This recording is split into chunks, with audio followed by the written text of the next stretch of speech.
there was correlation there. Things started to settle down. They started to get into some kind of rhythm. Again, this is a relative term. They went from really, really bad to start to shaky.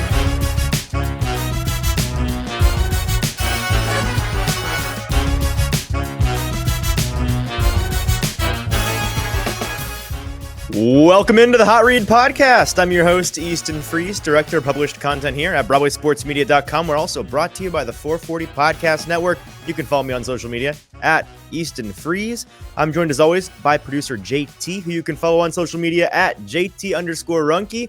JT, happy Victory Monday edition of the podcast. How are you, my friend? I'm good. Happy Victory Monday. Something that we've not been able to say in 304 days. It's been a while on this show. It's a lot of days. It's a lot of days. But then, I remember that show vividly. Thursday night, Titans go up to Green Bay, get the big win. Traylon Burks then it was breakout a Victory game. Friday, so all I guess was it's well. more days than then. I know. 12 hours later, Todd Downing is in a holding cell, and little did we know the Titans world was going to come crashing down over the next 2 months. And then continue into week 1 of 2023. But the Titans finally got a win today at home in their home opener against the Chargers. And we are here, a little Hot Read podcast after dark, a long day. JT, I was at the Titans Stadium before 9 a.m. this morning. It is now almost 9 p.m. on Sunday evening. Indeed. And I'm still in a suit and I'm still talking Titans because that's what we do. We grind sun up to sundown. Sundays are for NFL football and for talking about the Titans, and that's what we're going to do. And then as soon as this show's over, I'm going to take this off and put on the comfiest clothes I can possibly find and do nothing until I go to bed, probably very soon like an old man because it's been a very long day. But before that, we've got winners and losers to get into, and we are brought to you today, as we always are, by BoomBozz Pizza here in Tennessee. BoomBozz Craft Pizza and Brewery. They are fantastic at what they do, and what they do is make great pizza and serve a great selection of alcohol. BoomBozz in Spring Hill is where we are based for our Thursday shows live. Each and every Thursday this season, we are at BoomBozz in Spring Hill, which is just a nice little 25-minute drive down I-65 if you're from the Nashville area. If you want to visit BoomBozz and you don't want to go to Spring Hill, they've got locations in East Nashville. They got locations in Murfreesboro. They got locations in Indiana and in Kentucky. So make sure to check out BoomBozz wherever you are. They are really, really delicious. And JT, something we really haven't talked about in advertising them on the show, but we've talked about it in personal conversation. Very affordable as far as dining goes, as far as a bar tab will run you like, I would put it up against pretty much any other establishment similar to Buffalo Wild Wings. You certainly aren't getting as good of food, first of all. And you certainly are going to be paying more for what you're eating. It's just it's a fine establishment with fine food. Yeah, I would agree. I think I'm looking forward to it more and more every single time I go because It's not creating a hole in my wallet when I want to go enjoy a Thursday night football game. So that's right. That's always a great perk. Yeah, so check out BoomBozz Pizza wherever you are, but come to Spring Hill on Thursday nights to hang out with us, talk some Titans, and then watch Thursday Night Football each and every week. We appreciate BoomBozz being our title sponsor. And before we dive into winners and losers this week, one last thing. If you are watching with us live on Sunday evening, thank you for joining us live. Do me 2 quick favors. One, if you are watching on Twitter or on Facebook, make sure you stop doing that. Go over to the YouTube live stream version of this show. Broadway Sports Media on YouTube. That's where you're going to find this live stream. And that is the comment section where you'll be able to interact with us and we'll be able to see your comments and questions about this game, such as our buddy Paul and Pretty Boy Lipschitz and Kenneth, all in the comments already. I appreciate you guys being with us. And if you are watching with us live, if you can do me one personal favor really quick, share this however you can. Retweet, like, send the link to a friend. Whatever you can do to help us get as many eyeballs on this show as possible would be greatly appreciated. So thank you for doing that. So make sure you're subscribed to the YouTube and make sure you share the show. And with that, JT, let's dive into some winners and losers from the Titans' first winning effort. And as you said, over 300 days. If you would not be so kind as to throw us into these winners and losers, I'll get the scene set for us here. The Titans win in overtime, obviously. It starts raining at the very end of the game as overtime is beginning. Well, actually not as it's beginning, as it's coming to an end, really. The Titans cross midfield and the skies open up. And it's one of those perfect moments where you're thinking, the Titans are going to get in the field goal range, and it's going to be a wet ball, and it's going to be a shank, and they're going to end in a tie, or the Chargers are going to drive down and they're going to win the game. Something bad is going to happen. But it doesn't in shocking fashion. And I asked Ryan Stonehouse, the Titans punter and holder, after the game in the locker room. I didn't film it, but I'm just like, what's going through your mind when it starts to rain and you're probably anticipating about to have to catch and hold this snap? And he's like, you know what? Just, we've got a all-pro, seasoned veteran, professional long snapper here in Morgan Cox. He snapped me a dime. It was easy, never in doubt. And then my boy Nick Folk put it through the uprights. And that's what they did. And the Titans win 27-24, getting a win against an AFC opponent. Big. Avoiding going 0-2 to start the season. Big. Breaking an 8-game losing streak that dated back to November 17th of 2022. Big win for the Tennessee Titans on Sunday. And something, the Titans players and coaches and fans alike just have not had a lot to celebrate in the past 300 days. So it was a celebration all around. I think as much a sigh of relief from Titans fans as it was a moment for celebration. But a lot of good things and bad things happened before that Nick Folk overtime game winner. And I want to talk about them in our week 2 edition of Winners and Losers. So now, JT, if you could do me the honor of starting us off with our first winner of the day. Yeah, we can start with our first winner, and coming back from just an amazing bounce back from being the absolute loser of the losers last week to being the winner of the winners this week, it's Ryan Tannehill. Yeah, Ryan Tannehill told the media last week on Wednesday when we talked to him about his week 1 performance that Sunday couldn't come fast enough. And that was not surprising coming from him, a guy who had arguably the worst game of his career in many aspects in New Orleans in week 1. He was excited to get to this game. He was a man looking to prove that performance was an outlier and not the new norm. We talked all week about how it by definition was the outlier of all outliers in his career, but an aging quarterback, a guy that is limited even at his best, it raised a lot of questions about what this team was going to be capable of achieving with him at the helm. And his game on Sunday was much, much more in line with what we've grown accustomed to seeing from Ryan Tannehill since becoming a Titan. Very good, very efficient football. He went 20 of 24 on the day. He was good for 83% completion rate, which is I went and checked, the second best completion rate of his career, 131 starts. This is the second most efficient passing day that he has ever had. 246 yards through the air and 1 touchdown, no interceptions. Titans didn't turn the ball over all day long, as well as a 12-yard read option touchdown on his feet. He heard all of us talking about maybe he's washed. Maybe old father time has come for Ryan Tannehill's soul, come for his athleticism. Ryan heard the noise, and he laughed in our faces with a read option, fakes to Derrick Henry, gets the safety to bite, and then runs through contact, gets in the end zone for a touchdown. Some old school Ryan Tannehill, as we've come to know and love him here as a Titan. That's what you've grown accustomed to seeing from him. That little sneaky athleticism he has is what makes him a plus quarterback on his feet. And so we talked to him about his bounce back performance. No clips from the interviews this evening. Just couldn't. It's very late. I couldn't be bothered to pull them. But he was talking about how it was really nice to come back, bounce back after a week 1 that he wanted to wash away. He had the support of his teammates all week long. He was confident in his own abilities all week long, and he was excited to finally get back in the win column. He did all of that today, JT, despite being sacked 5 times and hit 6 more, which we're going to talk about a little bit later when we talk about the offensive line. But what stood out most in this game was his effectiveness on play action. He went 7 of 9 on play action plays for 168 of his yards, bringing his last 2 seasons average to 11.8 yards per attempt on such plays since 2022. So in the last 2 years on play action plays, he has a 11.8 yard per attempt average, which is good for 1.6 whole yards more than any other quarterback in the league during that span. Very, very, very effective on play action, which we've known. Our buddy Zach Lyons with Football and Other F Words and a football show has most loudly been screaming this for the past year plus, that Ryan Tannehill needs as much play action as humanly possible. both of his deep connections today, JT, the one to Treylon Burks that was the spark plug that ignited the Titans offense, and then to Chris Moore in the second half, which was another big, I think, 49, 50-yard chunk play. Both of those came on play action looks where he, dialed in that accuracy we talked about last week. He kept underthrowing guys, and then he missed a couple guys with overthrows. The underthrows turned into interceptions. The overthrows looked like clear touchdowns that were squandered opportunities. He just couldn't dial in the range. Today he did. And that accuracy that he fixed from week one allowed him to manage to hit both Treylon Burks and Chris Moore perfectly in stride for those massive gains.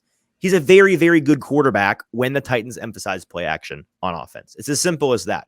When you mix Ryan Tannehill with play action, good things typically happen. Hopefully, Tim Kelly, the Titans offensive staff, all the people planning how this Titans offense is going to operate going forward, they should probably keep that in mind going forward, JT. Like that seems like, and it's one of those things where you're like, is it really this simple? Like surely there's got to be like, I must not know football enough to really understand it because it's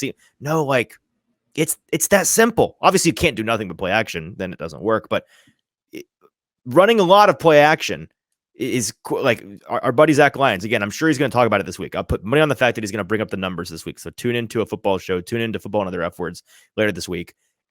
The numbers in games where the Titans run a certain percentage of play action plays on offense is directly correlative to how Ryan Tannehill performs, and typically correlative to how they win or lose games. And so that's something that the Titans really, really should emphasize going forward. Yeah, I would totally agree. I think this was a total bounce back game for him. I think it was honestly Tim Kelly was cooking today. He was in his bag, man. He's been in his bag since really week one, and I'm glad they got the win because we talked about it last week about how Tim, you go back and rewatch that game as we did, and man, Tim Kelly was cooking. He was scheming dudes up. He was scheming up those X plays, and they just could not execute on them. But it was there. The proof was in the pudding if you go and you look at the tape. The only difference today was that they executed on those X plays. That's really all it was. If the Titans had performed like they did today, execution-wise in week one, people would have been saying, oh man, Tim Kelly in his bag. I like this change of pace. I saw one person, the Titans' first two drives today, totally anemic. It very much dead in the stadium. Concerns from Titans fans. Like I've got multiple texts from buddies who are Titans fans. Just, hey, we stink. Titans stink. And I corrected them. I said, the offense stinks. The defense is very good. And then the offense came around, and all of that is to say, like, this team, it is capable of good things on offense. They just have to execute on these plays. And I saw people on Twitter even saying like, oh, look, Tim Kelly, just like Todd Downing. Let's relax, first of all. But if you genuinely think that, and that wasn't out of frustration, I don't know what to tell you. Yeah, we can move on to our first loser of the week, which honestly, this loser makes Ryan Tannehill being a winner be that much more of a winner. Sure. Because by God, was the pass protection today suspect at its peak and its best. Yeah, I think suspect is a kind way of putting it. There were times today where it was a total abject mess, right? It certainly was not. I mean, listen, there are levels to these things. Was it worse than week one? Yes, it was. Was it as bad as some of the truly horrendous pass protection games we saw last year and the year prior with the Tennessee Titans? No. Like, is it top 5 worst of the last 3 seasons? No. But was it very bad by any reasonable standard? Yes. So, like you said, Ryan Tannehill managed this bounce back performance despite his offensive line for much of the day today. Titans line allowed 5 sacks for 46 yards, negative 46 yards, that is, and 6 quarterback hits to boot on Sunday. Getting, as Mike Vrabel put it after the game, getting the bleep knocked out of Ryan Tannehill more than once. Things got particularly rocky out of the gate. Those first 2 drives, you have UDFA rookie Xavier Newman-Johnson filling in for Peter Skoronski at that left guard. There we go, Easton. Left guard position. And in those first, I don't want to frame this where I'm blaming everything in those first 2 drives, protection-wise, on Xavier Newman-Johnson. Offensive line is pretty impossible to evaluate in-game. Like, let me get back to you on the Wednesday show. I'll have watched all 22 by then. I'll have a better idea of how he performed in his 2 series. The Titans gave him the nod after Peter Skoronski. People were wondering illness popping up on the Friday injury report, like what's going on. Peter Skoronski, he got a AJ Brown Chipotle case of the stomach bug, and he's just like, he's puking and he can't stay hydrated and he's malnourished now. Or like, what's the deal? Does he have a bad case of the flu? I saw some people clowning him for being like, oh, he just rub some dirt in it. You're playing football. You're an offensive lineman. Like, how bad can it be? He had his appendix out. He had an emergency appendectomy, which is a reasonable reason. He had the surgery on a Thursday or a Friday or whenever it was. I'm imagining Thursday night because he was at practice Thursday on the injury report on Friday and not there. So that's let's relax on that. Let's chill.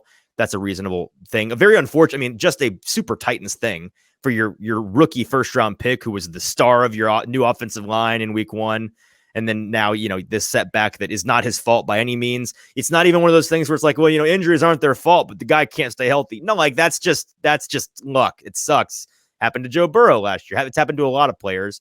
The good news is, it's not something that's going to have him out for a long time. The bad news is, it could be that he's back next week. We've seen some players return after a week off. We've seen some players have to take 3 or 4 weeks off. I saw a lot of people today, once it was confirmed it was an appendectomy, talking online about, oh, great, he'll be back next week. Maybe there's a chance. It's a wide-ish range of outcomes here. It could be up to 4 weeks, really, and it could be as little as he is back next Sunday. We'll just have to see. But taking that sidetrack, get back on the rails here. Xavier Newman-Johnson, first 2 drives, things were not great. They were not good in general, but in pass protection in particular. Mike Vrabel decided he'd seen enough, decided to send in the guy that he said on Friday will be playing in this game. We weren't sure whether or not to take that as he'll be active, he'll be, the swing guy, or he'll be starting. He didn't start, but he played the majority of the game, going in, taking over for Xavier Newman-Johnson at that left guard position for the rest of the game. And again, I'm not saying it's all Newman-Johnson's fault that things were bad, and then all Dillon Radunz I'm not saying he's responsible for all of the better things that happened. I need to watch the tape, but there was correlation there. Things started to settle down. They started to get into some kind of rhythm. Again, this is a relative term. They went from really, really bad to start to shaky the rest of the game. But once you got him in there, that was something that was working out well. The Newman-Johnson-Dillard combo on that left side in those first 2 drives, they allowed a drive-killing sack on each of the Titans' first 2 drives. Both sackers, Nick Bosa, and then I forget who had the first sack. I think it was Kenneth, what's the linebacker? Blank on his name. Yeah. People know what I'm talking about. You go find it. But I think that's who it was. But regardless, both sackers got through. Gibson, I think. Pretty Kenneth clean. Gibson? No. You're thinking of Travis Gibson. Just, you'll go find it. Both sackers got through relatively clean and untouched, and both plays were fellow Kenneth in the chat helping us out with Kenneth Murray. Thank you, Kenneth Murray. And I'm still not even positive he was the first guy that I think so. Either way, again, both guys got through it so quickly, so effectively that both plays were pretty much dead on snap. Like they were, you just didn't match protection, and so neither play had a chance. So you put in Dillon Radunz, things get better. And Tannehill, to be fair, was not completely blameless in the number of sacks that were taken. That second one where he backs up closer and closer to the Titans goal line, you're wondering, hey, hang on, safety alert, let's chill, quit backing up. He takes a sack inside the Titans 5 and puts them in a bad punting situation. There was not good protection on that play at all, but also he held onto the ball for far too long on a couple of those. But again, in general, the pass pro simply not good enough. Dillon came in, line settled in, but the improvement, it was not enough to feel particularly comfortable whenever Tennessee tried to drop back and pass the ball. All of that being said, this line, I don't want people to overreact. I don't think this is an overreact spot. It's a very new line. It lacks experience. These guys lack experience with one another.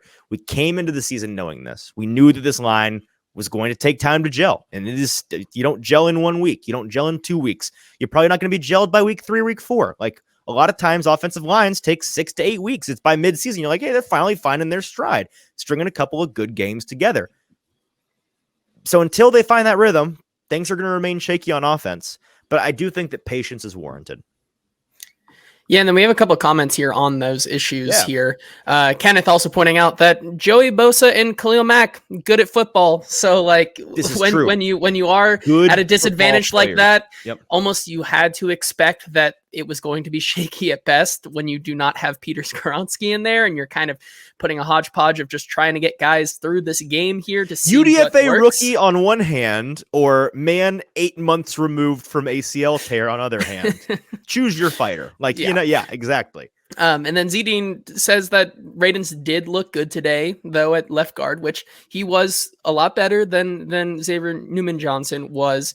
However, even if to your point, if Peter Skoronski does not come back next week, as Pretty Boy Lipshit says, Myles Garrett is going to be a absolute problem for this line next week. Andre Dillard has been an issue. He is through 2 weeks, he is the consistent glaring issue both weeks. Again, week 2, asterisk, I need to go watch the tape. I'll talk more about him probably on Wednesday.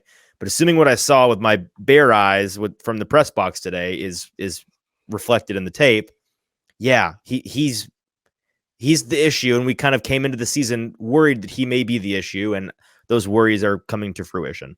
Yeah, and then finally here, just on Radunz, we'll get to him later in a little bit. Yeah. I see the question from Kenneth about Radunz being one of the best 5 linemen on the team. Great question.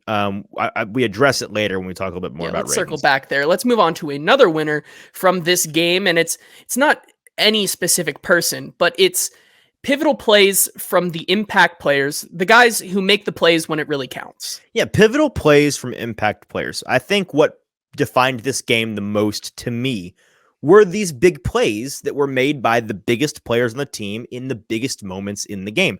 They aren't called impact players for nothing, right? You typically need them to make impact plays in order to win the game. And time after time in week 2, the Titans saw one of their best players step up when they needed it most. So some notes on examples of this, right? The first impact play of the entire game for the Titans certainly felt like the most important play of the game at the time, at least the most needed one all day long. 3 drives into the game, Tennessee had just 8 yards of total offense, and they were down 11-0.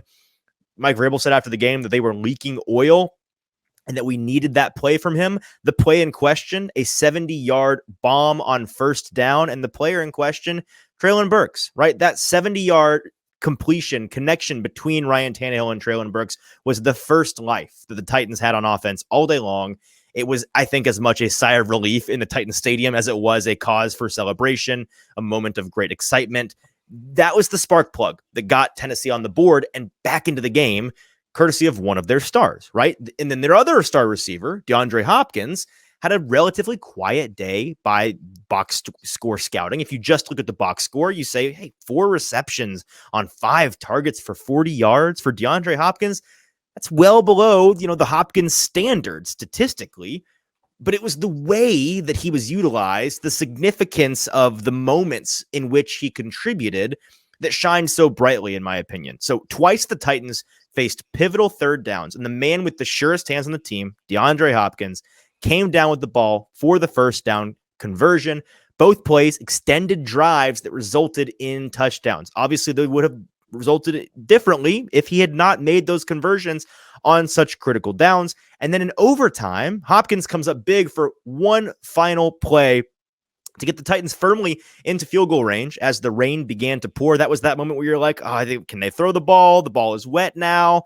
Can they kick from distance? It's a wet ball now. It's like things are slippery. Things are made more difficult. This is a problem. And DeAndre Hopkins and his very sure hands say, no, it's not. Let me get you comfortably inside of 45 yards so that you can feel better about making this game-winning kick.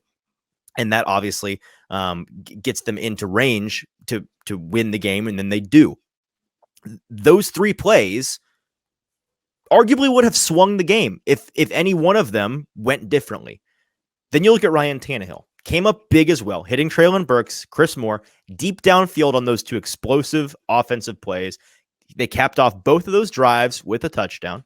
He ran through contact on the 12-yard read option touchdown, and then he hit Nick Whisper-Kikine in the end zone on third down with less than 3 minutes to go in the game to take the lead. I think people are going to kind of forget about how that moment the Titans are driving down the field. It's one of the first offensive drives in a couple of series where they are showing life. They get into the low red zone, and suddenly 2 Derrick Henry runs. They lose, I think, 3 net yards on those 2 runs, and you're under 2 minutes. You're not going to get the ball back. It's concerning. Ryan Tannehill steps back in a, I think, relatively obvious pass situation and hits Nick Westbrook-Akine for the easy touchdown. The Titans take the lead, which ultimately was necessary to get into overtime. Big plays from a big star. Let's look at the defense. A pair of huge sacks are the ones that come to mind for me. You have the Jeffrey Simmons sack in the first half that maintained, this is the second half, I believe, that maintained the Titans' newfound momentum with a sack of Justin Herbert on 3rd and 6. Big drive-ending sack for the Titans. They had just taken the lead for the first time in the game, 17-14. And Simmons didn't allow the Chargers to answer. Got the ball back into the hand of his offense that was finding some rhythm. An even bigger sack, though, came at the end of the game, end of regulation, that is. It was the first impact play in a long time from Mr. Harold Landry, who was playing, of course, in his second game back from tearing his ACL last summer. With 20 seconds left in the fourth quarter, the Chargers had one last chance to win in regulation on 3rd and 3 from the Titans' 7-yard line. Herbert drops back, trying to make the deciding pass, put a dagger in the hearts of Titans fans on one final play from scrimmage. And then Landry breaks through with perfect timing. Hello, welcome back to the show. Takes him to the ground, forces LA to tie the game and head into overtime. All of these things are the big plays from big players, impact plays from impact players that you have to have, especially on a team like this that we've talked about all summer, JT. Like, there's a little bit of a stars and scrubs build for this team. Like, it's very much predicated on their best players carrying in key moments. And today that was the case. Every single moment, every single nexus moment in this game hinged on the play of a Titan star, and they delivered. So I think that was the defining thing in this game to me. Yeah, and then like you were saying to that point, like stars and scrubs, like the stars did come up, but then also there were a lot of supplemental players who really did make an impact, as Zedine points out. The Chris Moore catch was also huge in that game. Like you pointed out, NWI finding the soft spot there to get the touchdown, which, by the way, maybe can I say real quick, maybe NWI? We all deserve to give NWI an apology. Can we talk about this real quick? Just briefly. I feel like this is the right time to bring this up, JT. I tweeted this out a couple of minutes ago. I'm old enough to remember, JT. I'm guessing you are as well. Some smart people, more than one smart person, just a month ago during Titans training camp, talking about how I don't know. You're calling NWI a lock, Easton? What? Are you sure? Have you seen his contract? Have you heard how he's playing at training camp? Yes, I've seen the contract. Yes, I see him at training camp. He is a lock. The age-old adage, which I repeated multiple times in August. No matter how much you like NWI, the Titans like him twice as much. And through 2 games, apropos of nothing, here's where NWI stands in terms of production for this team. Pulling up the notes here. 10 targets. Second on the team to DeAndre Hopkins. 7 receptions through 2 games. Second on the team to DeAndre Hopkins, and 83 yards on those 7 receptions. Third on the team, just behind DeAndre Hopkins and barely behind Treylon Burks. And people were saying he wouldn't make the 53-man roster. Are you crazy? It was as dumb then as it is now. He's a good wide receiver 3, 4, 5. That's what he's always been. We've always talked about how the triage, forcing him into wide receiver 2, wide receiver 1.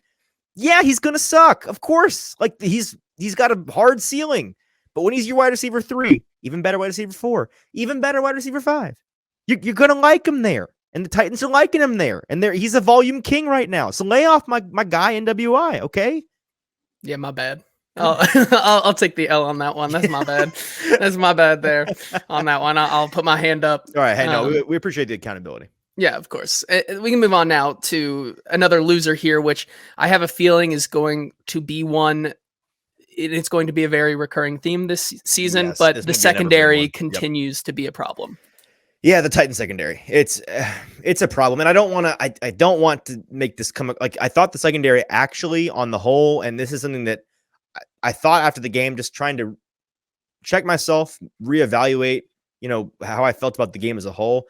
I felt they were a bit better today than they were in week 1, especially when you factor in the loss of Amani Hooker and Christian Fulton not playing in this game, two really big cogs in the wheel that is the Titans secondary.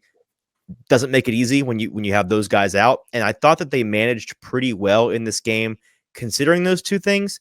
However, since 2010, JT, teams with 275 plus passing yards and no turnovers in football games and NFL games are 382, 96, and 2. That is a win percentage of roughly 80%.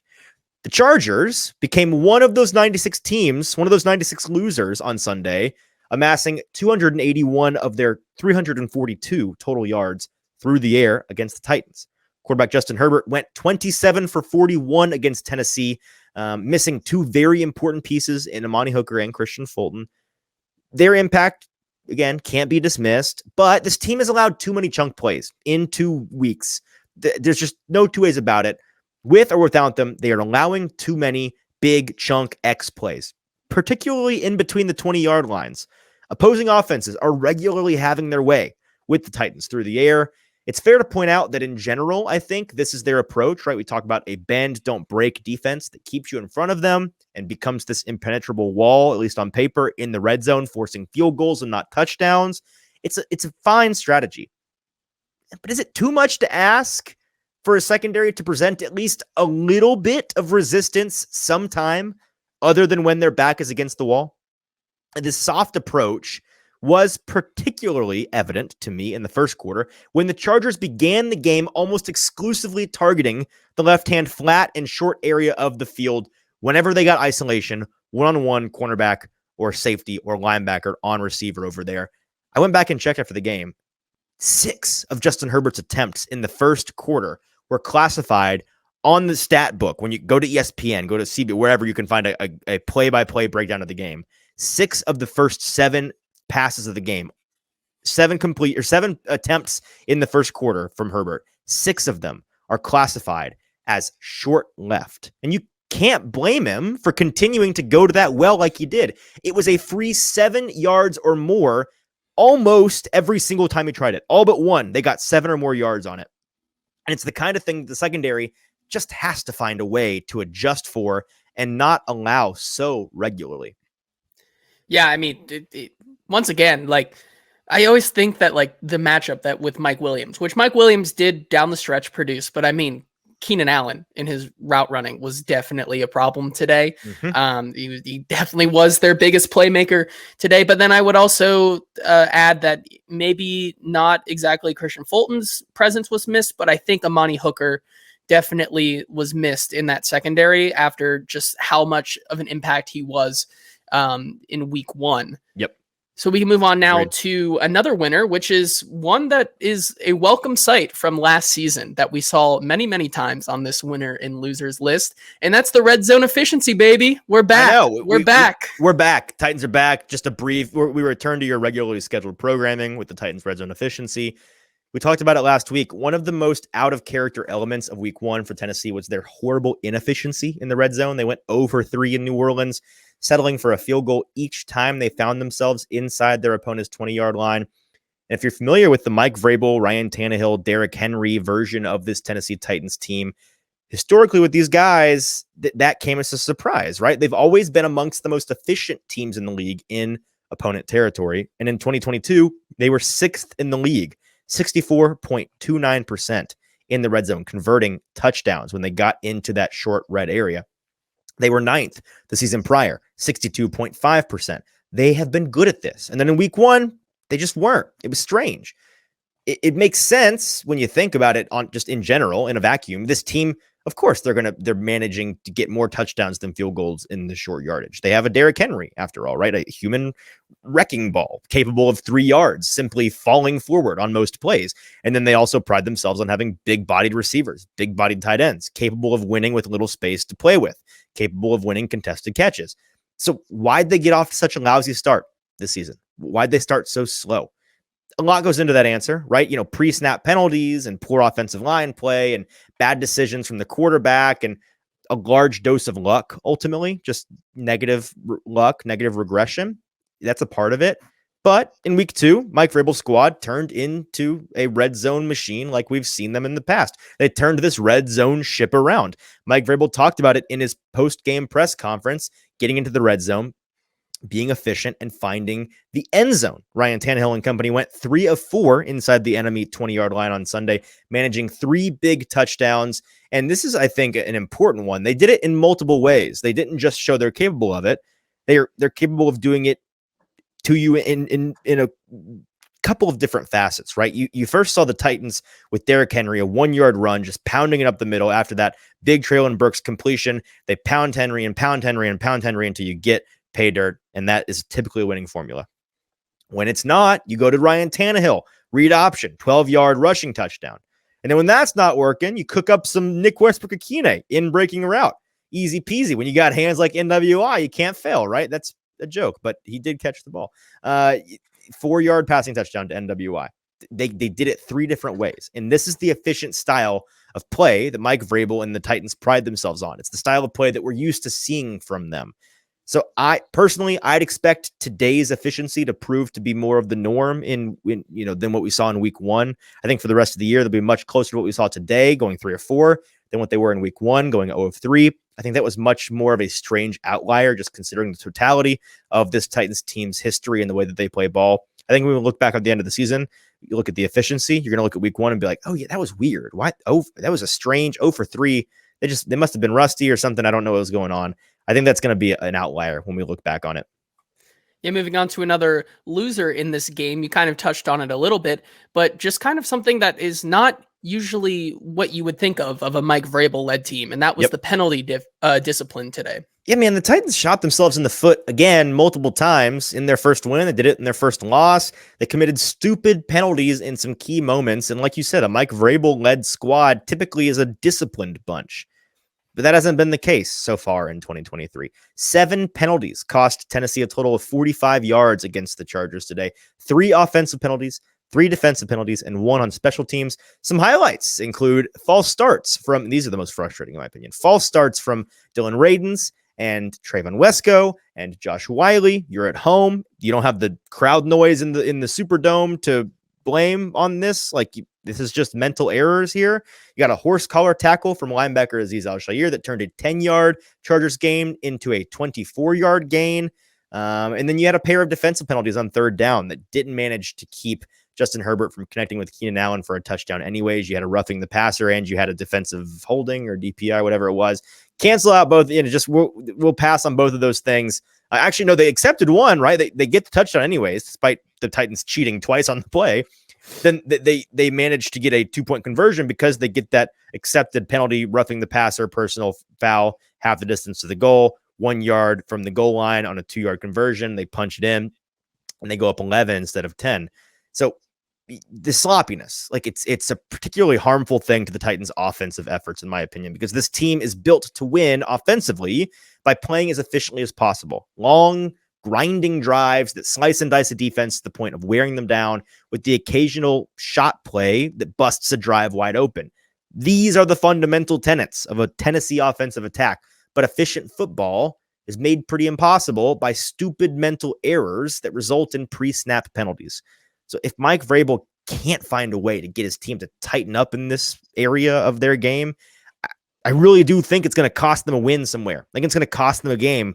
Down the road, you're really going to wish that they had tightened up, no pun intended, the penalty situation, the discipline of this team. I'm sure Mike Vrabel is going to make an emphasis of it because knowing Mike Vrabel, that's very important to him. But right now, it's too sloppy. And then our final winner of this 27-24 overtime win that the Titans got today is probably the weirdest one that we've had this season so far. And maybe we'll hold that crown going forward, but it's a pair of 2 guys who really stepped up today. And that is the kicker, Nick Folk, and Dillon Radunz. Yeah, an awkward pairing, but I felt remiss excluding both of these players from receiving a winner shout out in week 2. So we'll talk about them individually, but it's just 2 individuals that I felt deserving of a shout out here in a positive way. So we'll start with Nick Folk, the only consistent winner every week of the season so far. He was 2 for 2 today on field goals, including the game winner in the rain, obviously, and then he nailed all 3 of his extra point attempts. That brings his season total up to 7 of 7 on field goal attempts, and he's personally responsible for 24 of the Titans' 42 points thus far this season. Titans traded a 2024 7th round pick to New England for Nick Folk, was lightly scrutinized at the time. Titans were hoping that he would solve their years-long kicking issue. And it is early, and it is probably unfair to say this, but I feel compelled to say it. I think it's safe to say he's been worth it and then some. I think that it's safe to say he is the solution. I think the Titans' kicking problem is fixed. I think that they're in good shape with Nick Folk. He is your stalwart veteran that's going to get the job done. What you want in a kicker is Nick Folk. You set it and forget it. Don't worry about it. He's going to nail him. You feel comfortable. And that is what he's done so far in the first 2 Titans games. So very well done, Nick Folk. Congratulations on being a stud. The other player deserving of a shout out is offensive lineman Dillon Radunz. We talked about him a little bit earlier, but he made his return to play this week. It was December 18th of 2022 when he tore his ACL against, ironically, the Los Angeles Chargers on the road in week 15 last year. If you told anybody, JT, last December when we found out that Radunz had torn his ACL, that he'd be back playing meaningful snaps like the whole game in week 2 of 2023, people would not have believed you. I would not have believed you. And I think that if you said that to Dillon, he would not have believed you. I think even he was surprised by how quickly he was returning to play. There's a clip on my Twitter account at Easton Freeze. I asked him, did you really think you'd be playing this early? And his answer was, I was hoping so, but no, not really. So good for him. I think, 8 months and 2 days after that ACL repair, the moral of the story here is modern medicine is magic. The science is crazy. We've gotten to the point in professional sports where you can't even Aaron Rodgers talking about how he's, got this Achilles tear and might be looking to return if the Jets can get to a playoff run, which you're like, oh, silly Aaron Rodgers. No, you can't. Cam Akers just did this last year. No one talked about it because he was playing for the Rams, but he was a running back and he came back in 5 months. There were medical journals literally written on Cam Akers coming back miraculously. We have entered the miraculous period of time in history and in sports science and medical mechanics, and it's incredible. So this is a testament to that. I'm shocked that he's back. He was fine in this game. I think that for a guy coming off an ACL, he was more than serviceable. I think that, like we said, the offensive line play improved a good bit once he came into the game. The offensive line settled down once he was in the lineup. The question now becomes, will he have a starting role in this team's future the rest of this season? It's yet to be seen how they're going to continue to use him. Skoronski could be back next week, could be back the following week, could be back. It could be 2 or 3 weeks. But then after that, whenever he does return, what happens next? Perhaps he becomes the swing tackle for the Titans, which you feel good about him as your swing tackle, probably the best you felt about a swing tackle in a while. I think it's also not unfeasible, JT, to wonder if he'll get some looks at left or right tackle, especially if Tennessee continues to have issues at those positions. Whatever the case is, it's clear to me that the team really values having him back and having him as an option in the trenches. And something tells me we'll be seeing, I think, a healthy serving of Dillon Radunz in some capacity going forward. Yeah, and then 2 questions here from the chat. We'll finally full circle back around to Kenneth's question here, which is Radunz currently one of the 5 best linemen on this team? So I want to say yes, but I feel like it's unfair given the sample size. Again, I have not gotten a chance to see a ton of him at camp. We get to see guys right now. We don't get to really see them compete against each other. So I don't have that evidence to go based off of. And then we have less than a full game today to go based off of. So I think that he can be, and the way that they talk about him and the way that they were willing to just over 8 months after his surgery, throw him back in there. I feel like they think he is. So my assumption is yes, but I won't say for sure. Let's see a little bit more. I think that he's better than Andre Dillard is right now. I think that he's probably on par with what Chris Hubbard is doing right now. I think he's a good player. And then building on that, Zedine says, is there a scenario that if Dillard doesn't improve, could we see Peter Skoronski at left tackle and Radunz at left guard? You could see some combination of the two of them on that left side. I think that then creates a pretty interesting question because both guys came out as highly rated prospects.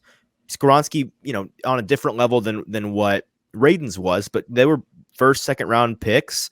They both had questions, though, playing tackle in college, then coming to the NFL, not quite having that length that you want in a tackle.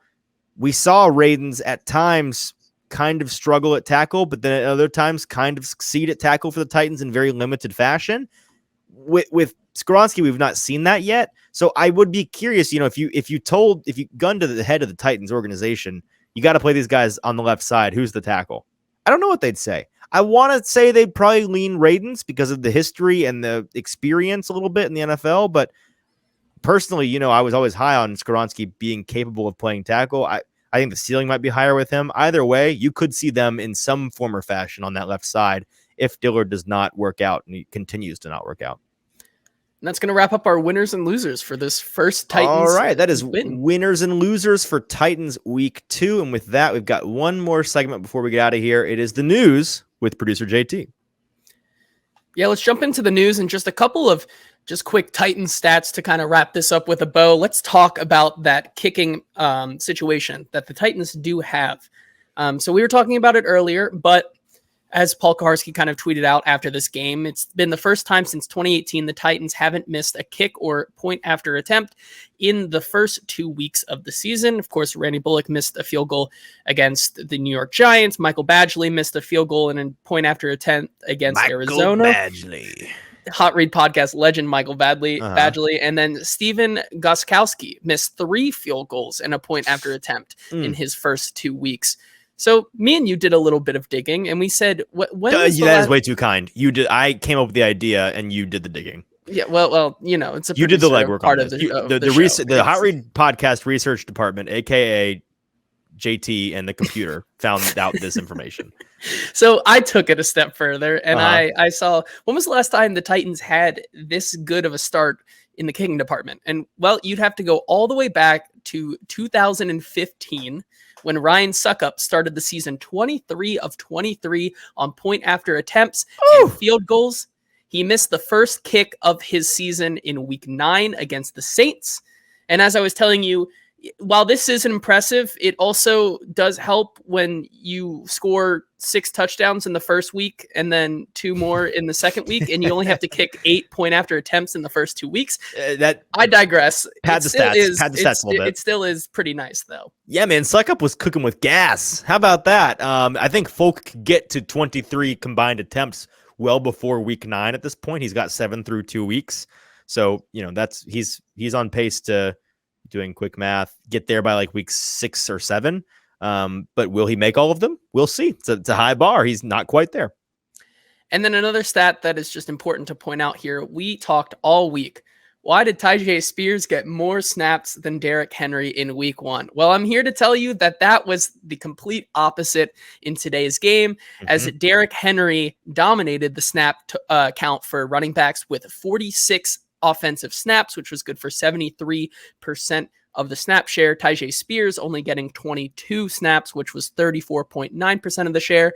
And then Julius Chestnut getting 1 snap out there for 1.6% of the offensive snaps. It was a Derrick Henry day. Yes, and the Titans coaching staff told us this week, and some people chose to not believe them. But like this game was the perfect mix of Henry and Spears. You had 2/3 Henry, 1/3 Spears. It was a very nice 1-2 punch. I think it worked really nicely. I loved the way, for the most part, that they used both of these guys. I thought every time Spears had the ball in his hands, he provided juice in a way that Henry provides, like a different kind. It's a different variety. They really are 2 different flavors that they pair nicely together when used correctly. And I think they got the ratio right. I think they've perfected the recipe here. 2/3 Henry, 1/3 Spears. Let's rock and roll. It was working for him.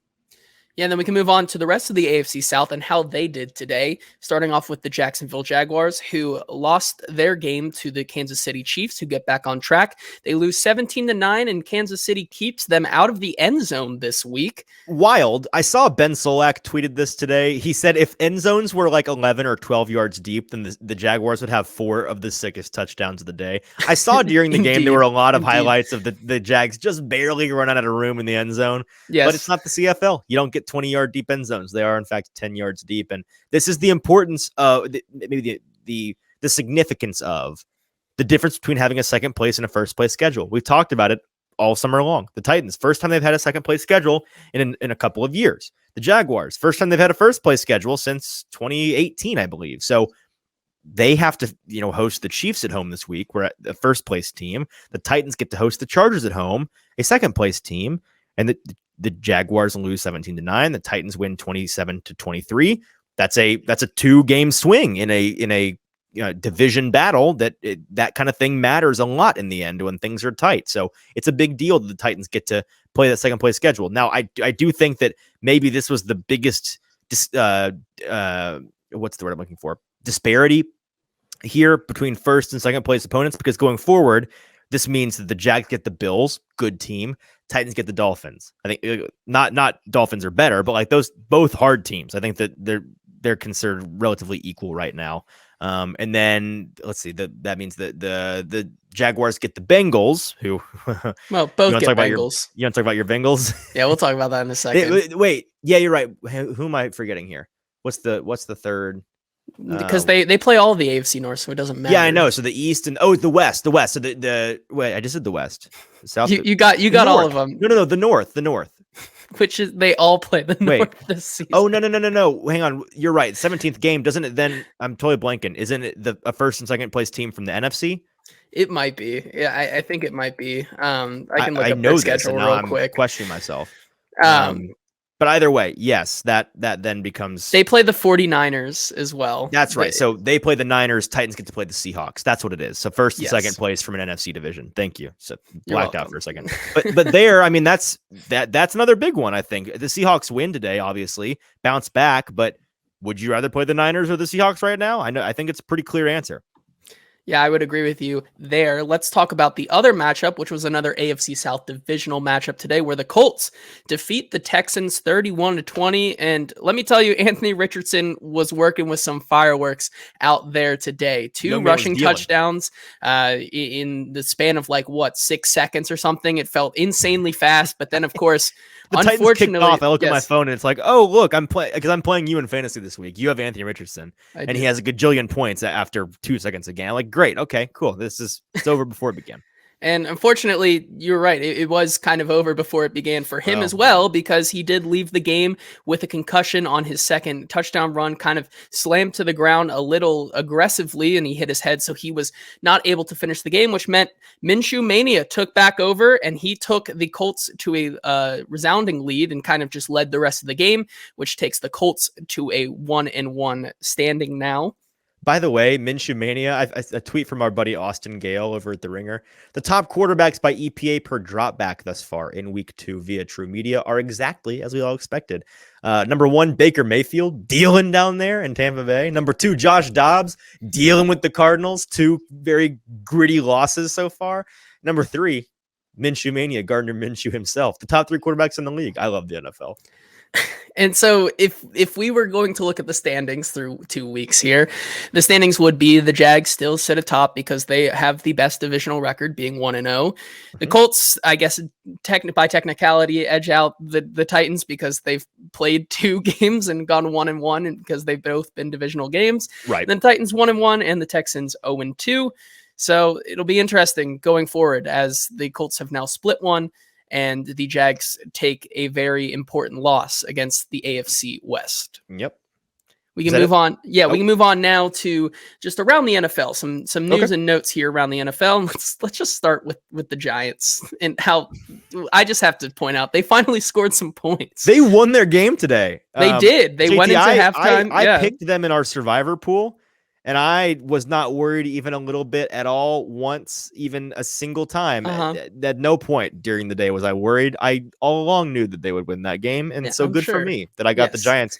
Guess what? Joke's on everybody else. I got the Giants out of the way. You guys have to pick the Giants again at some point this season. I'm done with them. Thank God.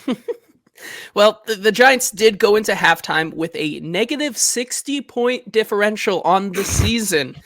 But they came out just absolutely swinging in the second half, overcoming a 21-point deficit to beat the Cardinals. Vols legend Josh Dobbs looked really good in the first half. Definitely thought that he was maybe playing them out of the Caleb Williams, Marvin Harrison Jr. sweepstakes early in the season. He was very much trying, but fell apart in the second half. So the Giants get their first win, and they need it's a much needed win in that NFC East. No kidding. Yeah, no kidding. And then we can move on to, as you said, yes, let's talk about the Bengals. Let's talk about the Bengals. As they start 0-2 for the second straight year. Not just that, but Joe Burrow on the last touchdown pass of his day to T. Higgins re-injures his calf again. I'm gonna be honest, it's not looking good for the Bengals. It's not. It's not. Titans fans, imagine you lost today's game, right? You're 0-2. Then imagine your quarterback wasn't Ryan Tannehill, but it was a guy you just paid a gajillion, billion, trillion dollars. How would you feel today? Just imagine the SpongeBob meme where it's like inside his mind and it's all the SpongeBob clones and they're throwing papers around the office and the place is on fire. That's what I'm imagining Bengals country is like right now. It's a little bit like that. Yeah. Can't be good. That being said, am I confident that the Bengals are bad? Like, no, I think that I felt like this last year, not to this extent, but didn't the Bengals start 0-2 or 1-1 last year? Yes, they started 0-2. Yeah, it's like, oh, they don't look very good. And then they were in the AFC Championship game. Yeah, they have now dropped 2 divisional games, so they already start with an 0-2 divisional. And in that division, that's a big deal. Yeah, it is a big deal, but they'll look to get back on track on Monday Night Football next week against an LA team that kind of looks decent, like the Rams. That is the Rams. Yes, yeah. They play the Rams with not dead. Dillon. Puka Nacua Rookie of the Year campaign is alive and well. Yeah, it is through 2 weeks of the season. Which, by the way, I saw he's on track for like 212 receptions on the season. That's a real number. Which yes, he has 35 receptions, or no, he has 35 targets through 2 games. And currently, currently the leaders in targets go number 1, Puka Nacua, number 2, Justin Jefferson, and then in receiving yards, number 1, Justin Jefferson, number 2, Puka Nacua. The 2 best receivers in the league. Right. Yes, that makes sense. Checks out. Exactly how that looks. Mm-hmm. I digress. Let's move on to probably the most important part of the show right now. Is the best bet gauntlet. We have to talk about how we did this week. Once again, we're in week 2 of this little competition between me and you in our second season here. And let's talk about how we did today. Of course, I'll start with me, and I'm just going to brag. I'm doing great right now. I'm 4-0 on the day, awaiting the Miami Dolphins and New England Patriots game. If the Dolphins can win by a field goal, I will go for a perfect 5-0 today. Big. However, big for the show, big for the culture. Big for the culture. However, Easton, with a 2-3 day today, which honestly, not your fault. It was a really bad beat. It's a tough it was 2-3. It was a tough 2-3. I mean, I texted you at one point this afternoon, and we agreed like the margin between me having a 4-1 day and a 2-3 day was razor thin, and the 2 afternoon games really did me dirty. I had to call an audible on that Texans bet because of everybody getting hurt. Great pick on your great number on your part with the Colts there, getting them as an underdog in that game when they closed over a point favorite, I believe. So a lot of closing line value for you. I called an audible, went with the Giants -4. Thought they'd win that game by a touchdown. They won by a field goal, unfortunately. So it came a point short there. And then the Broncos were up by 18 in the second half at one point. And then they lose. Total catastrophe, total disaster from Russ and Sean Payton, and they lose to the Commanders at home, which is brutal. And I had them winning by a touchdown, and they were winning by 18 points in the second half, and they just fell apart. So 2 really, really tough beats. Truly the only bad bet on my part this week was trusting that Zach Wilson-led Jets offense. I thought that their defense would be able to hold the Cowboys to much fewer points, but the Cowboys offense is rolling right now. And that Jets defense, as good as it is, you can't hold on your own all game long. There's just the offense has to do something, and the offense did nothing. So A tough 2-3. I'm at 6-6 on the season. That's fine. I mean, listen, you finished the season many games over 500 last year after starting 2-6 to begin the year. Like 2-8, but 2-8. Okay, even worse. Yeah, it was 1-4 and 1-4 to start the season. Oh, that's right. That's right. 2-8. So like, I'm not worried. We're at 500 through 2 weeks. This gets easier as we go once we figure out what these teams are. I'm happy about that. And I'm happy for you because listen, the competition is important to us for sure. But each week, I'm placing a lot of the bets that you're choosing, and you're placing a lot of bets that I'm choosing. It's half a competition, half a collaborative effort. At the end of the day, we want the show to succeed. We brag about the show's collective number. And JT, I appreciate you carrying the show today. Of course. I promise to get you back eventually. What are we on the year so far, pending the Miami game? So today we were a 6-3 pending the Miami game, which puts us currently for a 12-7 record on the year. Could go to 13-7 or 12-8. Right. However, Tua Tagovailoa just threw the most underthrown ball in the entire world to Tyreek Hill, which got intercepted. So the Patriots are marching back down the field now to look to tie this game. So Hey, 12-8. Nothing wrong with 12-8. Nothing wrong with 12-8. Nothing wrong. However, so we'll figure it out. But we'll figure it out. We'll see. Is that it? Yeah, that's going to be it for the news today. All right, that is the news with producer JT. Thank you, producer JT, and that is our show today. Appreciate everybody tuning in with us live. A better turnout for the late night after dark edition of the show than I thought we would have. I think people really want to get to the Titans talk as soon as possible on Sundays. So you know what? I think we'll just go live going forward when we can manage it. Some weeks we won't be able to, but whenever we can on Sundays for the show, we'll go live. So make sure to tune in on Sundays. Make sure to tune on Tuesday afternoon when we're live again, recording for our Wednesday show. We'll be live on Tuesday afternoon. Join the conversation then. We'll be talking all things Titans in the aftermath of this week's game, looking ahead a little bit to next week's game. On Wednesdays, will kind of be a mishmash this year. Sometimes we'll have some guests. Sometimes we'll play some games. It'll be a fun time, so tune in then, Tuesday afternoon. And then Thursday afternoon, live at BoomBozz in Spring Hill, talking Titans preview. They head to Cleveland next week to face the Cleveland Browns, who look pretty good through 1 week. We'll see how they perform on Monday Night Football next week. Just for reference, the Titans are 4.5-point look-ahead line underdogs pending that Browns performance tomorrow night. So if you think the Browns might lose, I think they're playing the Steelers, right? Browns-Steelers. If you think they're going to lose to the Steelers, maybe grab the Titans now at 4.5-point dogs. If you think that they kill the Steelers, maybe wait. You get a bigger number on Tuesday. Either way, we will talk to you then. For producer JT, I'm your host, Easton Freeze. Subscribe to the YouTube, Broadway Sports Media on YouTube. Give us a subscription. It's very helpful. Make sure you're subscribed on podcasts and following us on social media at Hot Read Pod on Instagram, Twitter, TikTok, all of those things. We'll talk to you on Tuesday.